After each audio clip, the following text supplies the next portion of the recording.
नमस्कार मित्रांनो, कृष्णा ब्लॉग पाखरेमध्ये तुमचं स्वागत करतो मी. तर आता मी आलो होतो काटेलधामला. तर काटेलधाम हे गुलाब बाबाचं एक भव्य असं मंदिर इथं बनलेलं आहे. इथं त्यांच्याकडे भव्य एक शक्ती होती, जेणेकरून त्यांनी लोकांचं बरं केलं होतं.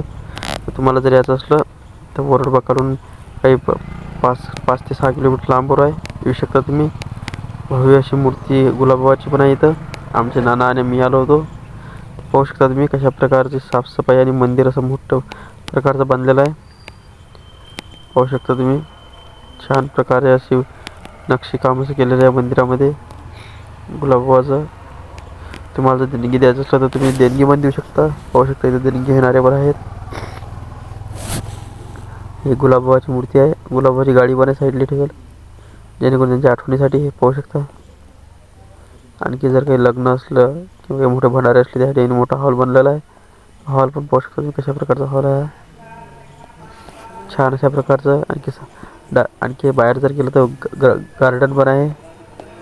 गार्डन फिरू शकता, बसू शकता. आणखी बरेच मंदिर आहेत. बाहेर रूमा पण बांधणं चालू आहेत, जेणेकरून तुम्हाला जर राहायचं असलं तर भाड्याने रूमा पण मिळणार आहेत. खूप सुविधा केली या ठिकाणी. पाहू शकता तुम्ही पाण्याची व्यवस्था पण आहे. साफसफाई पाहू शकता तुम्ही. हे बघू शकता. लाईक करता, शेअर करता, आवडला व्हिडिओ धन्यवाद.